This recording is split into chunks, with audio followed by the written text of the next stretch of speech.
This is gonna be a quick video. By the thumbnail, by the title of this video, yeah, I made Guardian Soul, and if you don't believe me, it's on my unit piece. It's on this Liberate unit piece. It's at a 6 slot. I can easily push this to an 8 slot if need be. However, I'm waiting for a particular unit piece before I do that. I can put this on a live stream, but then again, I want to get the new rear unit piece from the new emergency quest over here in Japanese PSO2. But yeah, if you're watching this, you're playing on Alpha Mecha, you don't have Guardian Soul yet, it's gonna be hard for you guys to put it onto a unit because there's something I have to address later. But understand that Guardian Soul is a really hard fucking ability.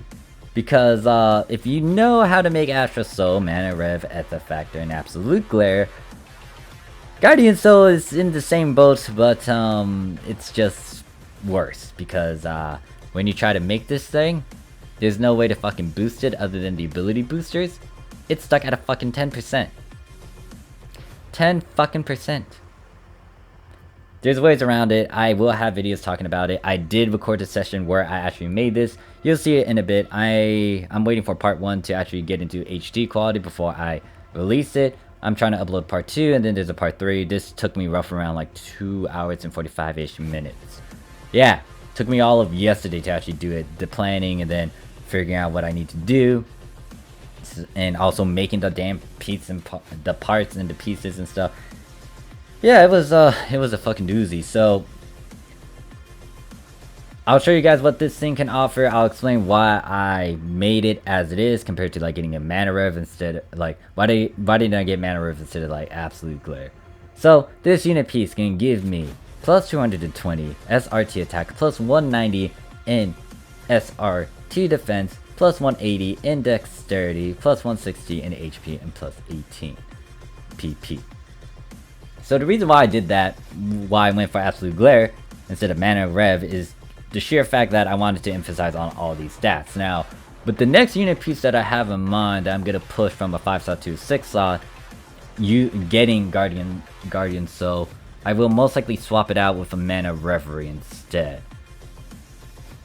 So it's going to be like Guardian Soul, Mana Reverie. Actually, I could try to actually put both Mana Rev and... Actually, no.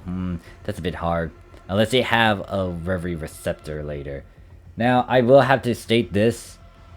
Don't do it right now. Don't make Guardian Soul right now. Unless you really want to. That's on you. But I would say wait till, I don't know, a couple months later. Just because they might add a Reverie Receptor. Understand that Factor Receptor wasn't a thing. Factor abilities were added in episode 4. Content for the Japanese PSO2, then later on they decided to add the Factor Receptor. So if we're following that same sort of logic, guess what? PSO2 might add a Reverie Receptor later, which then will make it a bit easier to transfer Mana Reverie, and then you could do something like Guardian Soul, Ether Factor, Mana Reverie, Absolute Glare, Crack 5. That'd be fucking stupid, but that'd be fucking OP as well. So you might want to wait it out. That's why I am not going for the other unit piece that I have in mind right now. I just wanted to make this one in particular just because I wanted to.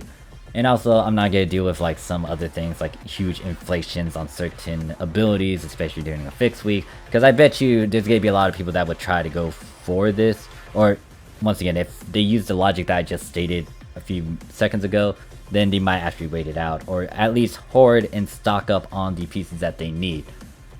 In all honesty though, prices are going to jump because of all these new abilities. So it's entirely up to you on how you want to do it. I just did it because I want to do it. I'm an affixer. I'm quite prideful about it.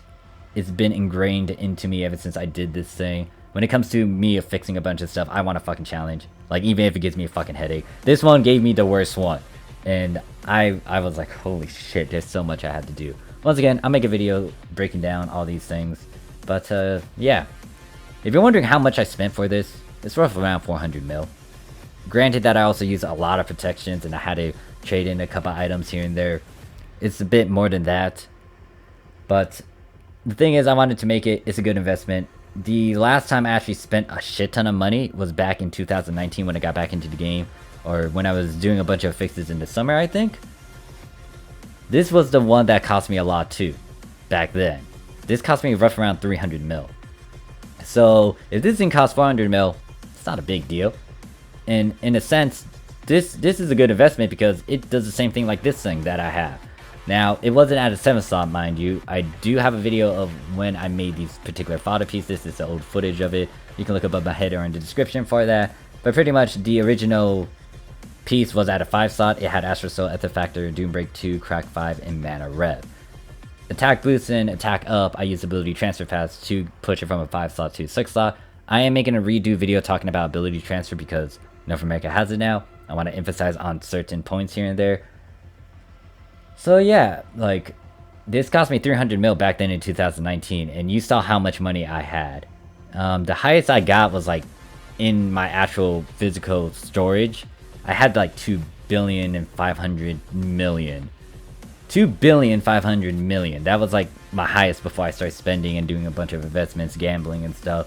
And then I spent it willy-nilly on like a couple old-fashioned stuff and lobby actions. So yeah, I can easily get my money back. That's the thing. Like, yes, this cost me 400 mil, but guess what? I have so many items in my storage that I can easily get back the 400 mil that I spent. Granted that, you know, someone buys the shit that I put on the market. That is it for this video. So yeah, I just wanted to show this to you guys. This is an annoying affix to go for. This is only at a 6 slot, mind you. The stats that I have on this is like, it's able to reach that same attack, but it's at a 7 slot. But the problem is all these other multipliers that I have, it doesn't beat the multipliers over here. It does beat it in PP, but other than that, it does not beat the HP. It does not beat all these other stats that I have. So for me, this is a good investment. I can transfer this for the rest of my gameplay on PSO2. Like a new unit piece, guess what? Just do ability transfer passes. Just do the ability transfer process. I can get all these same abilities onto that. Thank you guys for watching. Any question, comment, concerns, put it down below. Like I said, I am going to make videos explaining how to make this particular ability and the formula for it. I'll see you guys in the next video. Peace.